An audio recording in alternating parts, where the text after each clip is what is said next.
Hello दोस्तों, कैसे हैं आप सब लोग। उम्मीद करता हूं काफी अच्छे होंगे। तो दोस्तों, विप्रो का जो बायबैक है उसकी रिकॉर्ड डेट वगैरह आ गई है।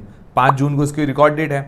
4 जून जो है लास्ट बाइंग डेट है, क्योंकि 5 जून को अगर रिकॉर्ड डेट होगी तो उस दिन हमारे डीमेट अकाउंट के अंदर होने चाहिए। तो 4 जून को लेके रखेंगे तो 5 जून को हमारे डीमेट अकाउंट के अंदर आएंगे। ठीक है, ये चीज तय हो गई है, ये आपको पता ही होगा। अब सब लोगों के मन में एक ही सवाल आ रहा है, क्या विप्रो के बायबैक में हम पार्टिसिपेट करें या नहीं करें। क्योंकि क्या है कि काफी लोगों ने इसको शेयर को अभी तक बाय नहीं किया है। काफी लोग पुराने बाय करके बैठे, वो एक अलग चीज है, बट काफी लोगों ने अभी तक बाय नहीं किया है। अब वो सोच रहे हैं कि इसको बाय करें या नहीं करें, क्योंकि फायदा होगा या नहीं होगा। उसका एक बड़ा रीजन ये है कि देखिए कि आईटी स्टॉक्स या आईटी सेक्टर पूरा कहीं अभी बहुत ज्यादा दबाव के अंदर है, आर्टिफिशियल इंटेलिजेंस एआई के कारण।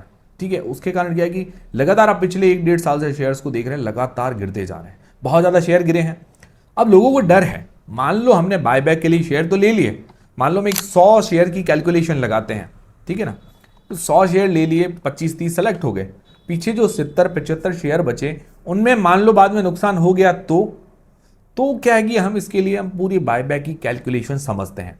हम इसके अंदर क्या करेंगे, 100 शेयर मान लो हम कैलकुलेशन के लिए 100 शेयर लेंगे और 200 के भाव के अंदर शेयर लेंगे। ठीक है, एक कैलकुलेशन के लिए समझा रहा हूं। 200 के भाव के अंदर शेयर लेंगे और 250 रुपए में इसका बायबैक प्राइस आपको पता है, 250 रुपए में ये सेलेक्ट होगा बायबैक के लिए।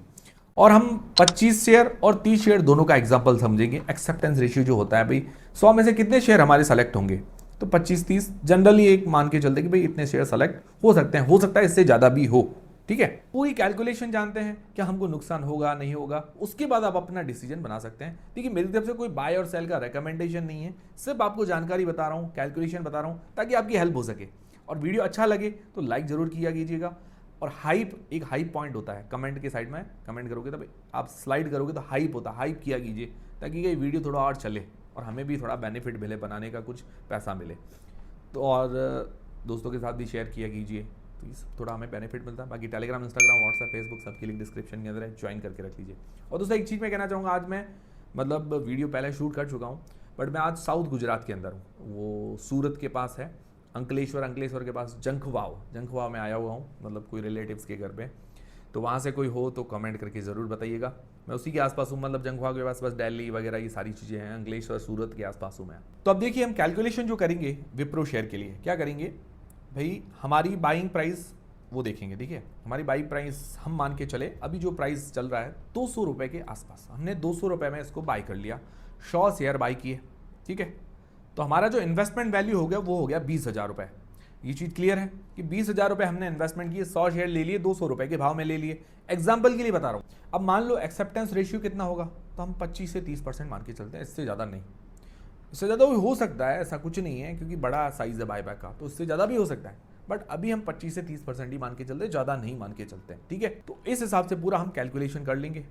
और ऐसे रिटेलर्स के लिए 15% का रिजर्व कोटा दिया गया है, तो ज़्यादा टेंशन वाली बात नहीं है। तो देखिए 100 शेयर लिए 200 रुपये के भाव में, 20,000 रुपये हमारा इन्वेस्टमेंट हो गया। तो पहला केस क्या होगा, ठीक है, तो देखिए पहला केस ये होगा कि हम मान लें 25% एक्सेप्टेंस रेट, 25 शेयर हमारे सेलेक्ट हो जाते हैं। ठीक है, तो 25 शेयर सेलेक्ट हो गए बायबैक के अंदर, हमने 100 शेयर अप्लाई किए थे, 25 सेलेक्ट हो गए, तो 25 इंटू 250, मतलब बायबैक का प्राइस 250 रुपये है। ठीक है, तो 25 इंटू 250 करते हैं तो 6,250 रुपये होते हैं, वो आपको वापस मिल जाएंगे, सीधा आपके बैंक अकाउंट के अंदर आ जाएंगे। हमारा इन्वेस्टमेंट कितना था, 20,000 रुपये, और 250 रुपये में 25 शेयर चले गए। अब पीछे बचे 75 शेयर, 6,250 तो मिल गए, अब 13,750 मिलने बाकी हैं। जो आपका मूलधन है, आपका मेन जो अमाउंट है वो मिलना है, उसके ऊपर अभी आपको प्रॉफिट और कमाना है। बिना प्रॉफिट कमाए बायबैक के लिए क्यों पार्टिसिपेट करेंगे, प्रॉफिट तो होना चाहिए।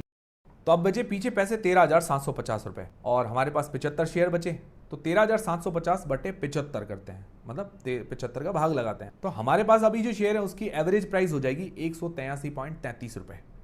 ये एवरेज प्राइस हो जाएगी, क्योंकि 250 रुपये में 25 शेयर हमारे सेलेक्ट हुए हैं, हमने तो 200 में बाई किए थे। अभी हमारी एवरेज प्राइस क्या होगी, 183.33 रुपये। ठीक है, तो अगर मान लो बायबैक के बाद, बायबैक जैसे खत्म हो गया, बायबैक ने हमने शेयर अप्लाई कर दिए, उसके बाद शेयर का प्राइस अगर 183.33 रुपये से ऊपर रहता है तो आपको बेनिफिट है।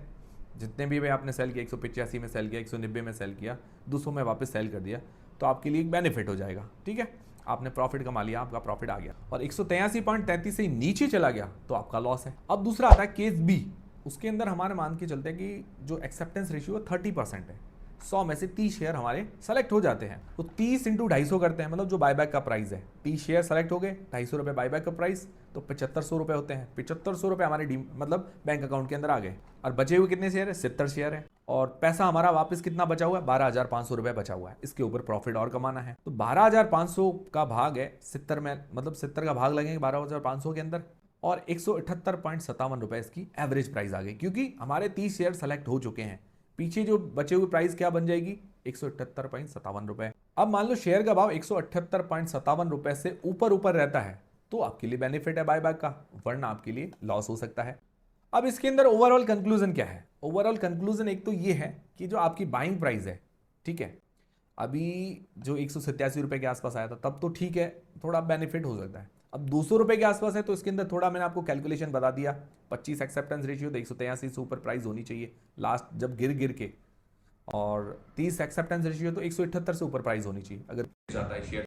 अब इसके अंदर ओवरऑल कंक्लूजन ये है कि देखिए, एक तो एक्सेप्टेंस रेशियो ज़्यादा रहेगा तो ज़्यादा फायदा होगा, वरना क्या है कि थोड़ा कम फायदा हमें मिल सकता है। मतलब 25 से 30% से उससे भी ज़्यादा हो तो ज़्यादा बढ़िया है।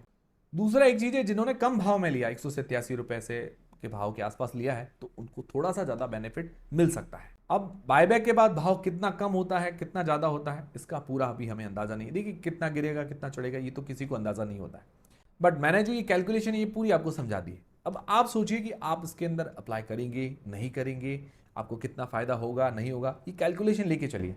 इस कैलकुलेशन से अगर आपकी हेल्प हुई है तो मुझे कमेंट करके ज़रूर बताइएगा, और हाइप पे जरूर दबाइएगा, वीडियो को लाइक जरूर किया कीजिएगा।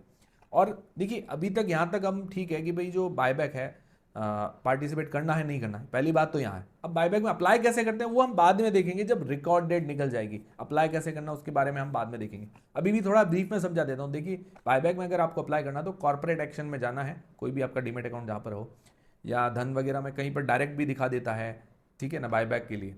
तो वहाँ पर जाकर क्या करना है, जो आपके शेयर हैं बायबैक के लिए, उसके अंदर आ जाएगा कि भाई अभी बायबैक के लिए खुले हुए हैं, तो आपके पास इतने शेयर है, कितने शेयर आप अप्लाई करना चाहते हैं। आप पूरे शेयर अप्लाई कर सकते हैं, जैसे 100 है तो 100 अप्लाई कर सकते हैं। तो इस तरह से बायबैक के लिए अप्लाई हो जाएगा। कॉर्पोरेट एक्शंस जनरली होता है, या बायबैक के लिए डायरेक्ट ऑप्शन दिए होते हैं। मैं आपको ये अगले जो वीडियो का उसके अंदर थोड़ा एग्जाम्पल के साथ समझा दूंगा, आपको साइड में स्क्रीनशॉट लेके आपको पता चल जाएगा कि भाई इस तरह से अप्लाई करते हैं। अभी के लिए ये है कि लोगों को कन्फ्यूजन है कि बाय करना है कि नहीं करना है, वो मैंने आपको कन्फ्यूजन दूर कर दिया। दूर हुआ है तो लाइक जरूर करें, चैनल को सब्सक्राइब कर लें। मिलते हैं दोस्तों अगले वीडियो के अंदर।